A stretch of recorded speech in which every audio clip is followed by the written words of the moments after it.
ஆம் என்றால் ஆம் எனவும், அப்புறம் இல்லை என்றால் இல்லை எனவும் சொல்லுங்கள். அதை விட எக்ஸ்ட்ரா பேசுனீங்கன்னா அது எங்கேருந்து வருது? அப்போ நம்ம எக்ஸ்ட்ரா பேசினா எங்கேருந்து வருதுன்னு அர்த்தம்?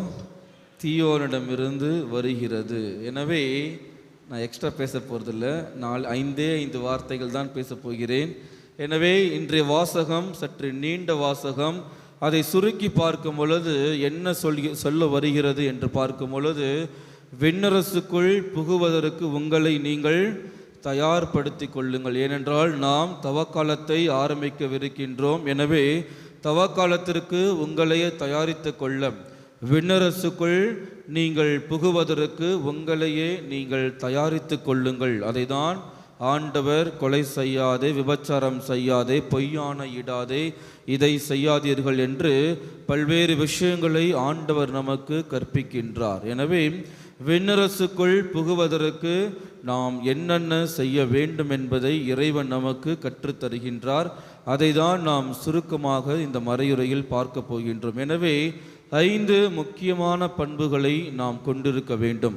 நான் விண்ணரசில் புகுவதற்கு 5 முக்கியமான பண்புகளை கொண்டிருக்க வேண்டும். முதலாவது பண்பு, இறை வாக்கினர்களும் சரி, திருமுழுக்கு யோவானும் சரி, திருமுழுக்கு யோவான் மறைந்த பின்பு இயேசுவும் சொன்ன முதல் வார்த்தை என்னது? சொல்லுங்க சத்தமா.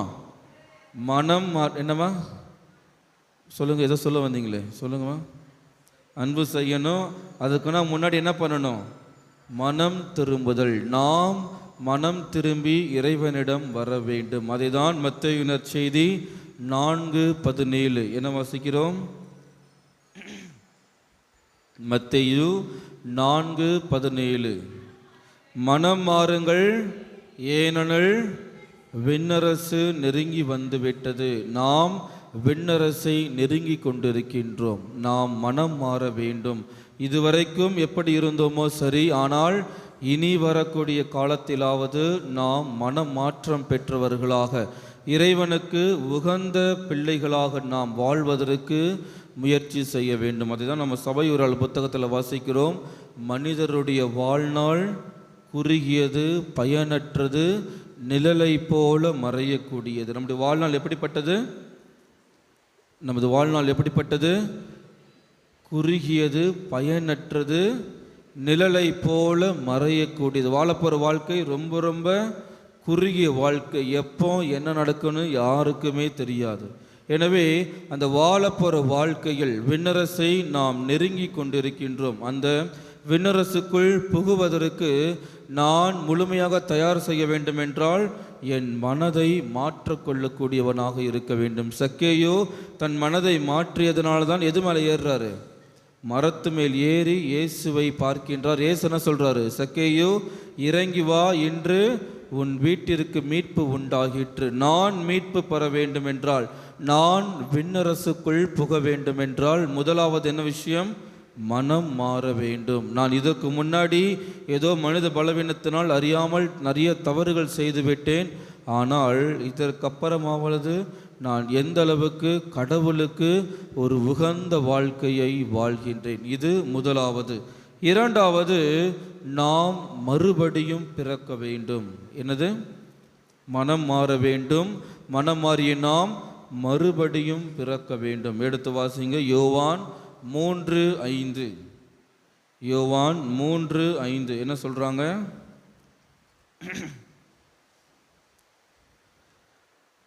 யோவான் செய்தி 3 அப்புறம் ஒருவர் தண்ணீராலும் தூய ஆவியாலும் பிறந்தாலன்றி இறை ஆட்சிக்குள் உட்படுவது இயலாது. நாம் என்ன பண்ணணும்?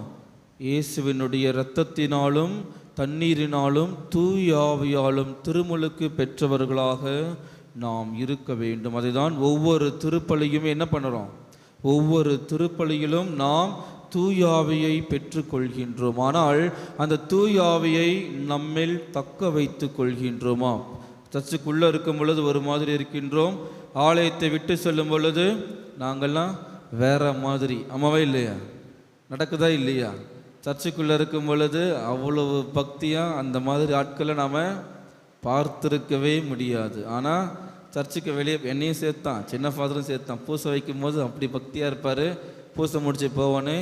எனவே நாம் தூயாவியை பெற்றுக்கொள்கின்றோம், ஆனால் அந்த தூயாவியை தக்க வைத்து கொள்கின்றோமா என்பதுதான் கேள்விக்குறியாக இருக்கிறது. நாம் மனம் திருந்துதல் மட்டுமல்லாமல் நாம் மறுபடியும் பிறக்க வேண்டும். தண்ணீரினாலும் தூயாவியை பெற்றுக்கொள்வதனாலும் மட்டும்தான் நாம் மறுபடியும் பிறந்திருக்கின்றோம். மூன்றாவது, இயேசுவை நாம் முழுமையாக அன்பு செய்தல், முழுமையாக நம்ப வேண்டும். மனம் திரும்புதல், நம்ம அதுக்கப்புறம் மறுபடியும் பிறக்க வேண்டும், அதுக்கப்புறம் இயேசுவை நான் முழுமையாக நம்ப வேண்டும். யோவான் 3:16 ஆண்டவர் என்ன சொல்றாரு? தம் ஒரே மகன் மீது நம்பிக்கை கொள்ளும் எவரும் அழியாமல் நிறைவான வாழ்வை நாம் பெற்றுக்கொள்கின்றோம். விண்ணரசுக்குள் புக வேண்டும் என்றால் இயேசுவை முழு மனதுடன் நாம் நம்ப வேண்டும். அதனால்தான் சிறந்த கட்டளைகள் 2 முக்கியமான கட்டளைகள். என்னது? 10 கட்டளைகளுள் 2 கட்டளைகள் அடங்கும். அதில் ஒன்று என்னது? என்னம்மா 10 கட்டளையே மறந்து போயிடுச்சா? போச்சா? என்னதுப்பா சொல்லுங்கப்பா. தம்மை தாமே நேசிப்பது போல பிறரையும் நேசிப்பது. அப்புறம் வீட்டில் போயிட்டு உங்கள் ஹோம்ஒர்க் இது தான். அடுத்த வாரம் வரும்பொழுது என்ன பண்ணணும்? 10 கட்டளையை படிச்சுட்டு வரணும். நான் யாரையாவது கூப்பிட்டு சொல்லுங்கன்னு சொல்லணும். சரிங்களா? எனவே இயேசுவை முழு மனதோடு முழு உள்ளத்தோடு நான் அன்பு செய்ய வேண்டும். அன்பு செய்வது என்றால் அவரை முழுமையாக நம்ப வேண்டும். இல்லை என்றால் நமக்கு நிறைவான வாழ்வு கிடைக்கவே கிடைக்காது. நான் நிறைவாழ்வை பெற வேண்டும் என்றால், நிலையான வாழ்வை பெற வேண்டும் என்றால், விண்ணரசுக்குள் புக வேண்டும் என்றால், எனக்காக உயிரை தியாகம் செய்த, எனக்காக சிலுவையில் மரித்த இயேசுவை முழுமையாக அன்பு செய்ய வேண்டும். 4வது, அவருடைய திருவுளத்தை நான் நிறைவேற்ற வேண்டும். என்னது? இயேசுவினுடைய திருவுளத்தை நான் நிறைவேற்ற வேண்டும். இயேசு தன் தந்தையின் திருவுளத்தை நிறைவேற்றினார். நான் இயேசுவினுடைய இறைவனுடைய திருவுளத்தை நிறைவேற்ற வேண்டும். எடுத்து வாசிங்க, மத்தேயு 7:21. என்ன சொல்றாரு கடவுள்?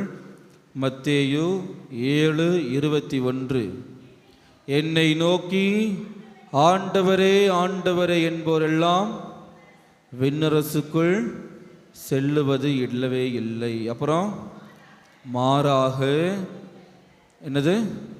விண்ணுலகில், அப்புறம் என் தந்தையின் திருவுளத்தை நிறைவேற்றுபவரே செல்வர். நாம் இயேசுவினுடைய திருவுளத்தை, தந்தையின் திருவுளத்தை நிறைவேற்றினால் மட்டும்தான் நமக்கு விண்ணரசுக்குள் புக முடியும். ஆண்டவரே ஆண்டவரே என்று சொன்னால் ஒன்றும் நடக்காது. ஆமாவா இல்லையா? எனவே நான் விண்ணரசுக்குள் புக வேண்டும் என்றால் இயேசுவின் திருவுளம் எது என்பதை நான் அறிந்திருக்க வேண்டும். இயேசுவின் திருவுளத்தை எப்படி நாம் அறிய முடியும்? இறை வார்த்தையினால் மட்டும்தான் என்னால் இயேசுவின் திருவுளத்தை அறிய முடியும். இறுதியாக, கடைசியாக, குழந்தையை போல் நாம் மாற வேண்டும். எப்படி? குழந்தையை போல் நாம் மாற வேண்டும். மார்க்கு நற்செய்தி 10:15. மார்க்கு நற்செய்தி 10:15.